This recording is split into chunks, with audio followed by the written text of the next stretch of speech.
भगवान नारायण के नाभि कमल से ब्रह्मा जी उत्पन्न हुए। उत्पन्न होकर के उन्होंने इधर उधर देखा, चारों तरफ सर घुमाया तो उनके 4 मुख हो गए। जब कुछ समझ में नहीं आया, ध्यान लगा के बैठे रहे तो 2 शब्द सुनाई दिया, त और प। तप करने लगे। तप करने के बाद में तप करते करते भगवान प्रसन्न हुए।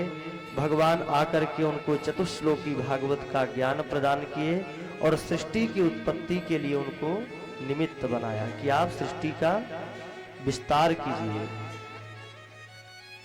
ब्रह्मा जी ने सर्वप्रथम 4 कुमारों को उत्पन्न किया, 4 पुत्रों को, मानस पुत्रों को उत्पन्न किया, सनक, सनंदन, सनातन, सनत कुमार।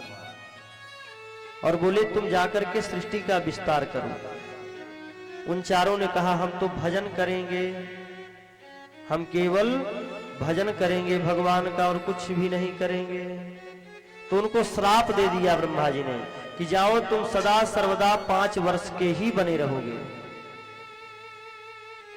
वो कुमार आज भी 5 वर्ष के ही हैं और सदा सर्वदा हरि शरणम का उच्चारण करते रहते हैं। जब उन 4 पुत्रों ने मना कर दिया तो ब्रह्मा जी को क्रोध आ गया। क्रोध आ गया तो उनकी भ्रिकुटी से रुद्र प्रकट हो गए। बोली शंकर भगवान की हो।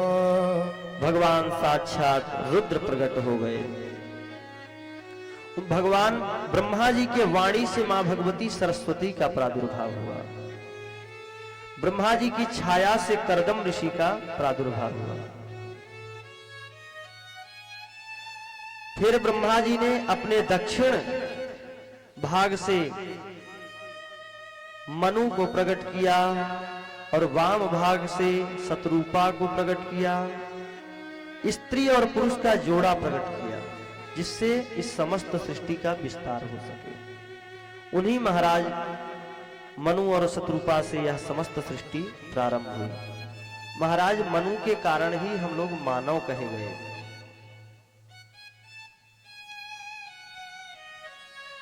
एक बार महर्षि कश्यप की कालांतर में एक बार महर्षि कश्यप संध्या के समय में संध्या कर रहे थे।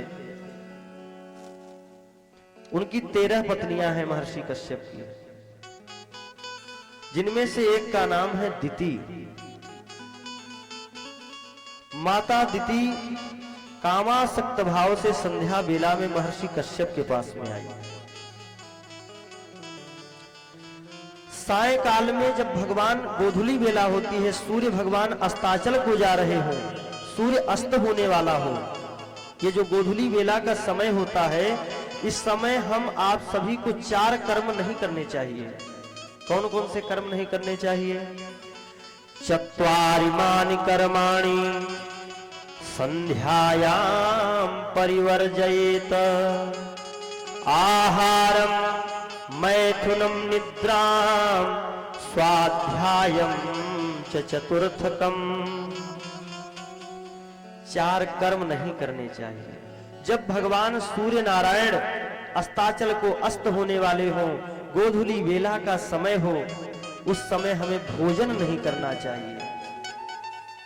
अगर उस समय हम भोजन करते हैं लगातार, अगर आप उसी समय भोजन कर रहे हैं तो इससे क्या होता है? रोग उत्पन्न हो जाता है, भयानक रोग उत्पन्न हो जाता है शरीर में।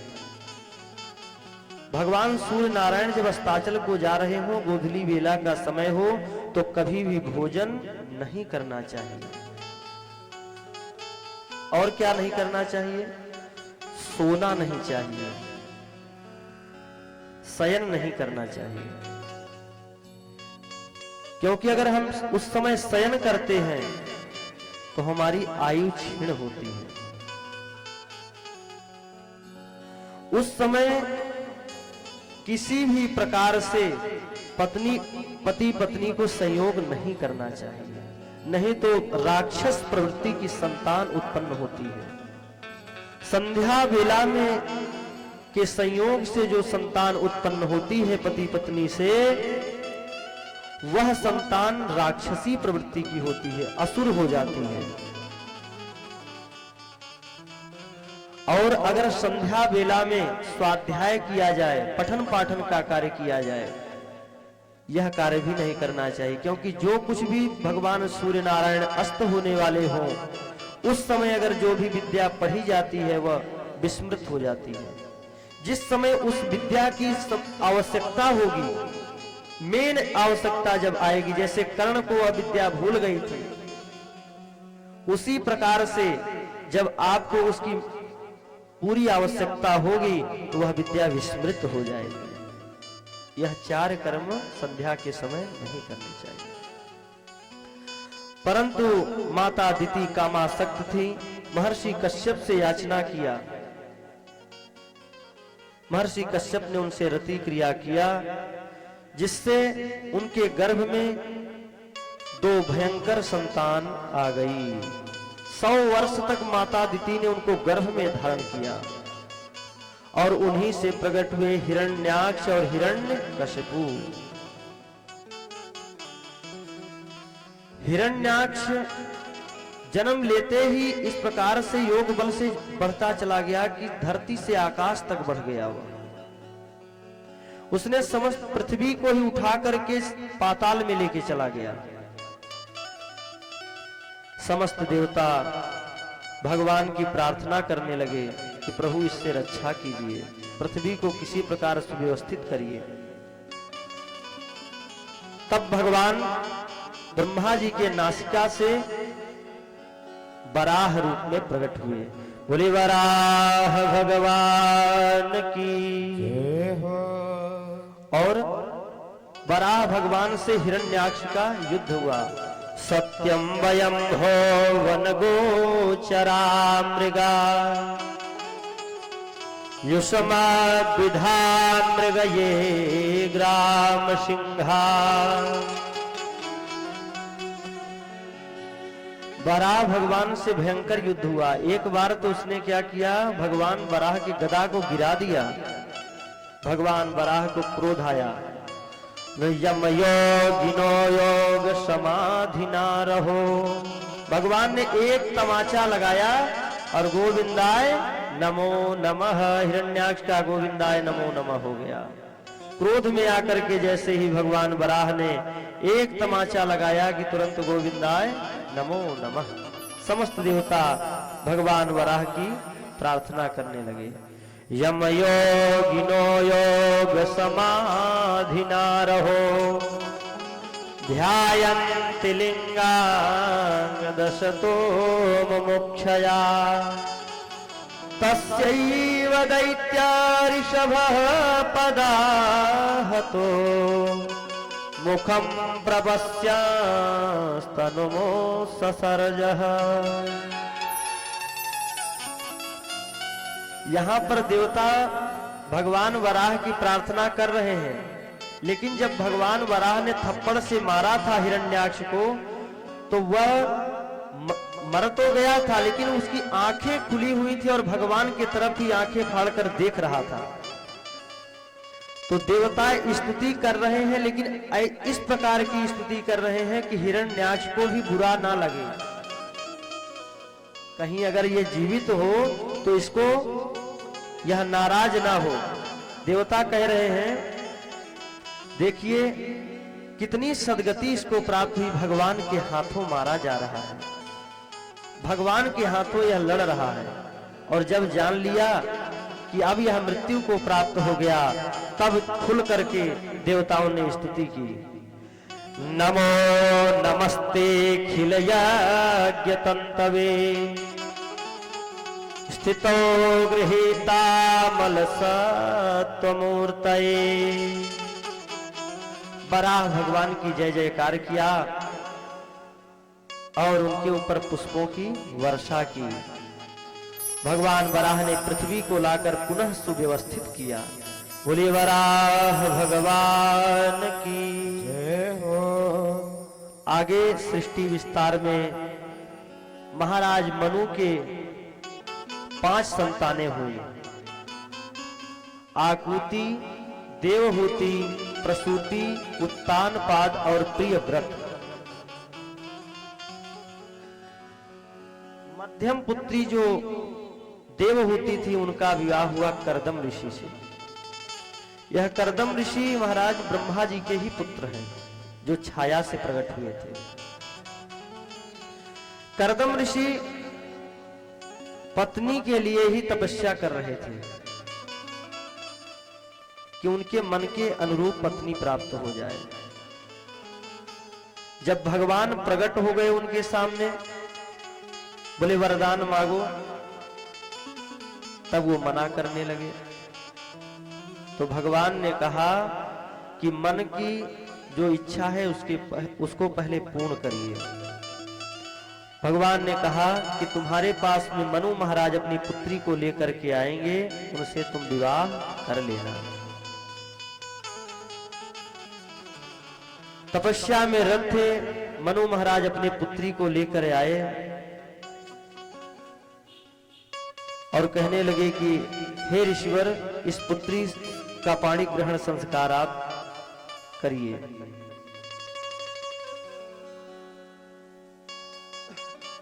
करदम ऋषि ने उनसे विवाह कर लिया और विवाह करके बोले देवी चलो। मनु महाराज ने कहा कि आप कहां लेकर के जाएंगे, आप हमारे यहां ही चलिए, महलों में रहिए। करदम ऋषि ने कहा नहीं, हम जहां रहेंगे वहीं तुम्हें रहना पड़ेगा। तो करदम ऋषि जी अपने घर में लेके आए, कुटिया में। कुटिया में आए महाराज तो इतने सर्पों के बिल थे, इतने मूसों के बिल थे कि पूरा वहां पर बिल ही बिल दिखाई दे रहे थे, सांप बिच्छू के जगह ही दिखाई दे रहे थे। केवल एक आसन था बस करदम ऋषि का। करदम ऋषि आकर के अपने आसन पर विराजमान हो गए और ध्यानस्थ हो गए। माता देवहूति का जो अभी विवाह करके ही आई हुई थी, वो अपने पति की सेवा करने लगी। देखिए, पत्नी का सबसे बड़ा कर्तव्य है कि वो पति की अगर सेवा कर रही है तो उसको अन्यत्र किसी देवी देवता को पूजने की आवश्यकता नहीं है। पत्नी का ये सबसे बड़ा कर्तव्य है कि वो पति के लिए संपूर्ण तरीके से समर्पित रहे। माता देवहूति उनकी सेवा करती, उनका शरीर पोंछ देती। 100 वर्ष ऐसे ही तपस्या में बैठे बैठे करदम ऋषि को 100 वर्ष बीत गए। जब करदम ऋषि की समाधि खुली तो देखा तो देवहूति मैया शरीर से एकदम जर्जर हो गई थी, हड्डी दिखने लगा था देवहूति मैया का। करदम ऋषि ने कहा तुष्टो हमाद्य तव मानवी मानदाया शुश्रूषया परमया परया च भक्त्या। आपने मेरी बहुत ही शुश्रूषा की है, बहुत ही सेवा की है, देवी कुछ मांग लो। माता देवहूति ने कहा मुझे कुछ नहीं चाहिए, केवल एक संतान चाहिए, एक संतान की प्राप्ति मुझे करा दीजिए। करदम ऋषि उनकी इच्छाओं को समझ गए, उनको लेकर के चले और ये योग बल से एक सरोवर का निर्माण किया। जैसे ही उसमें डुबकी लगाए महाराज तो योग बल से 16-16 वर्ष के हो गए, नवयुवक हो गए और एक कामक विमान की रचना किए। जो आज विमान रचे जा रहे हैं वो क्या रचना हो सकती होगी? ये हमारे यहाँ का ही विमान शास्त्र बनाया हुआ है, ये हमारे वेदों की ही देन है जो आज ये हेलीकॉप्टर हवाई जहाज चल रहे हैं। जिनकी रचना इन वैज्ञानिकों ने की है वो भी हमारे ही वेदों से लेकर के की है। ऐसा कुछ भी संसार का साधन नहीं जो हमारे वेदों में निहित न हो, जिनका मार्गदर्शन हमारे वेदों से न हुआ हो।